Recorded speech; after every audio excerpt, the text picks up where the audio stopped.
Priatelia, ahoj, ja vás vítam a zdravím opäť pri sledovaní ďalšej časti druhej.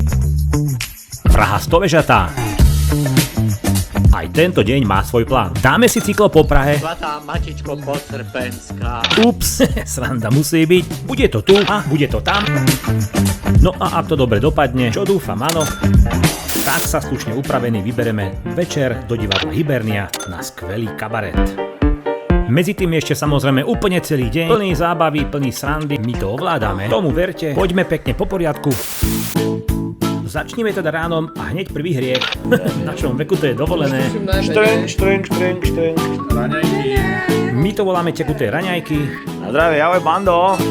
Na vás. Ruksaky plné elánu a teda vyrážame. Ideme na výlet, ideme na bicyklový výlet. Vyrážame 4. Vidíme sa na bicyklu. Skvelé raňajky boli hneď za rohom, obložený croissant, no ten odporúčam. Moja. Ešte dobrá káva, bicykle z požičovne a teda poďme na to zbierať kilometre a užiť si výborný deň.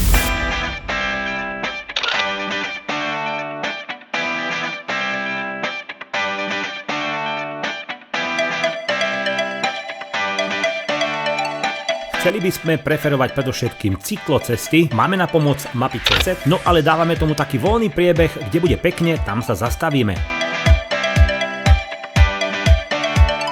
Naľavo máme hneď malú vodnú elektráreň menom Štvanice, postavenú v roku 1914. Nachádza sa na najväčšom pražskom ostrove.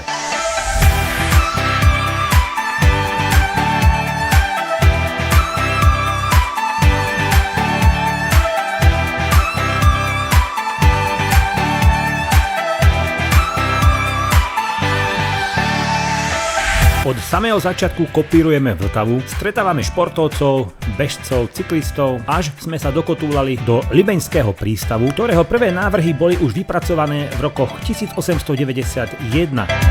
Tak si to zhrňme, toto sme si odšlapali od ubytovania po raňajky a po bicykle. A to sú naše pražské 4 kilometre. Jaj, len ten smed. Život zde funguje, co?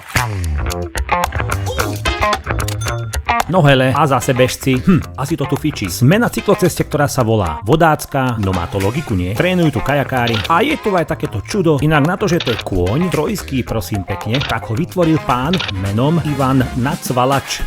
Ups, či to má súvis, to neviem, ale je tam galéria. Už sme niekde tu. Zhora to vyzerá pekne. Juj, len to nestrihajú. Romino, ty by si to asi urobil. Z hľadiska profesionálneho som samozrejme myslel. No a teda k veci, sme v krásnom areáli zámku Trója. Zámok bol postavený v druhej polovici 17. storočia a v jeho útrobách sa nachádza galéria umenia hlavného mesta Prahy. Jeho doménou je určite aj nádvorie, francúzska záhrada, terakotové vázy, fontána, ktorá momentálne netiekla, ups a samozrejme labyrint. Poďme si to prejsť a pofotiť sa.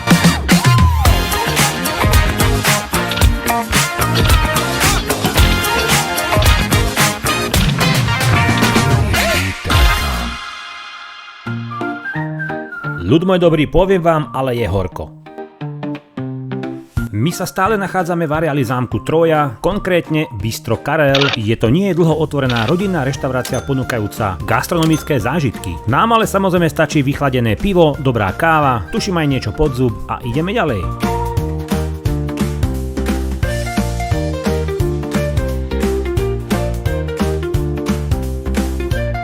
Prechádzame trojskou lávkou.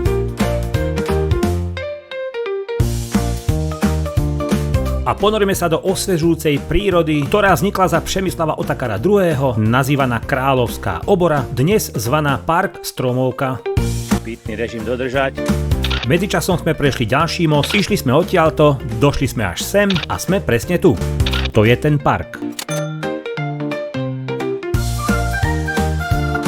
No poviem vám, nevravím, že zlyhala technika, ale predsa len slnko vysoko, teda že kúri, ale my surfujeme na stojáka, na mobiloch, kade, čo, kam a ako ďalej. Kilometre a zážitky pribúdajú, tuším už je aj po obede, zistíme trasu a samozrejme ideme do toho, na kopec menom Letná. Je to od nás 1,5 km ďaleko, je známa svojou históriou, boli tam Stalinové pomníky, to je tento pán. Veru za minulej éry to vyzeralo veľmi monumentálne, ale všetko je preč, tam niečo úplne iné. A teda pražský metronom na Letné. Bicykle sme dole zamkli, vybehli, pofotili, natočili, pre a proti, všetko je tak ako má byť.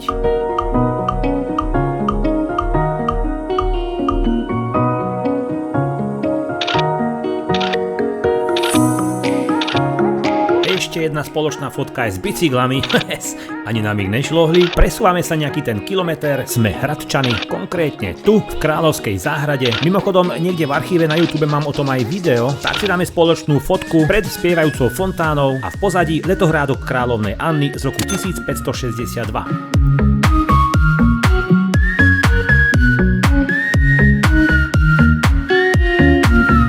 No teda ľudkovia moji, ale aj tu majú kopce. Slnko už je vysoko, tuším aj za polovicou. My by sme niečo jedli, ale aj pili. Správne je to B. Veru, dobré pivo. My stále, časť Hradčany, sme sa presunuli o 2,3 km ďalej, konkrétne areál farnosti, kde stojí kostol svätého Rocha, postavený Rudolfom II v rokoch 1600. No pre nás to podstatné hneď za rohom.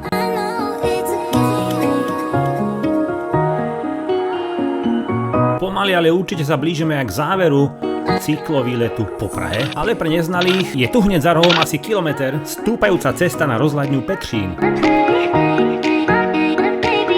No a pre nás začína tá ľahšia časť dolu kopcom.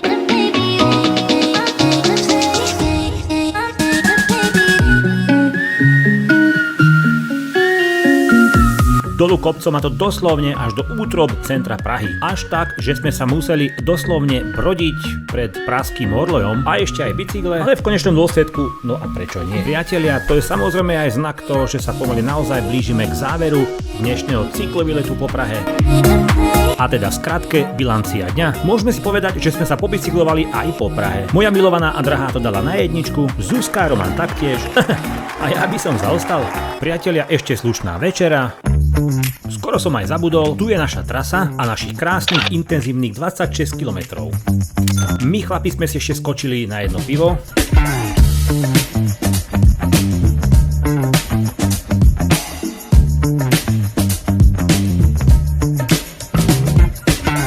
Veď viete, ako to chodí. To je také čosi, ako užien pedikúra, manikúra, kadierníctvo, keď to musíš. Ale nie, samozrejme, že srandujem, všetko ide podľa plánu. Ideme z prcha, dať sa do slušného a teda, že pokračujeme večerom. Večerný český kabaret v divadle Hibernia. Dáme welcome drink, fotečky s účinkujúcimi, veď viete, vnútri natáčať sa nesmie.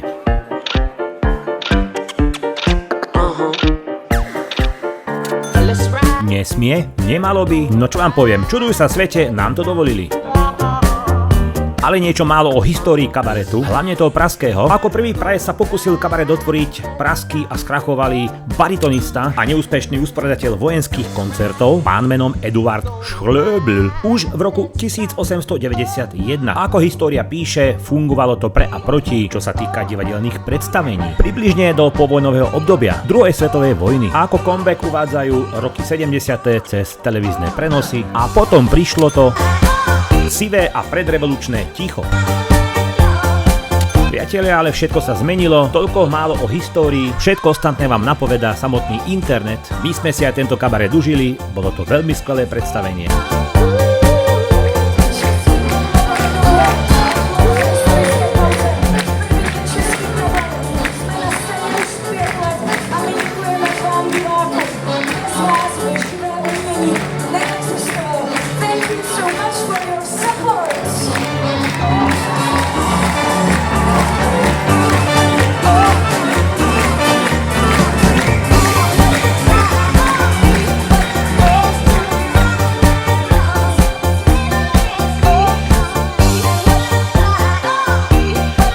Dnešný deň pomaly aj končí, skvele sme sa popajkovali, užili si český kabaret show, no čo vám poviem. Ľud môj dobrý, ani nedeľa nebola nudná. My samozrejme skvelé raňajky. Jak taká svinia. To len skoro, ale ten obložený croissant, poviem vám, bol presne tu, vyzeral takto. Och, bude mi chýbať. Kufre sme šupli do úschovne a poďme sa ešte poflákať. Ako ďalšiu zastávku sme si dali akvárko a jeho svet medúz. Adresu máte tu, znie to hrozne, na Pankráci, Praha 4. Bola to veľmi zaujímavá expozícia, treba si ju pozrieť. Sú tu medúzy naozaj všeho druhu a hádam aj všeho jedu. Nuž, ale my ideme ďalej. Praha rozmanitá, my ešte troška času, tak sme sa prešli až sem. Praha, čas Karlín, kostol Cyrila a Metoda. Nás ale zaujalo to, čo bolo pri kostole. A to Karlínsky Prosecco Festival. Vraj to bol deň plný hudby, ono aj bol, dokonca latinoamerickej. Plný tanca, sviežeho proseka a stredomorských delikátes. Zrejme to všetko až večer. Ľud môj dobrý, ale tu náš výlet končí. Dajme ešte pár fotiek.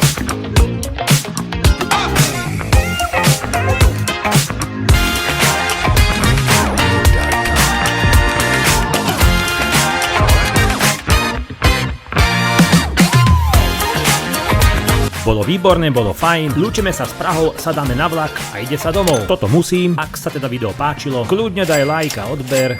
No a pre všetkých, výlet Praha 2024, čus, ahoj!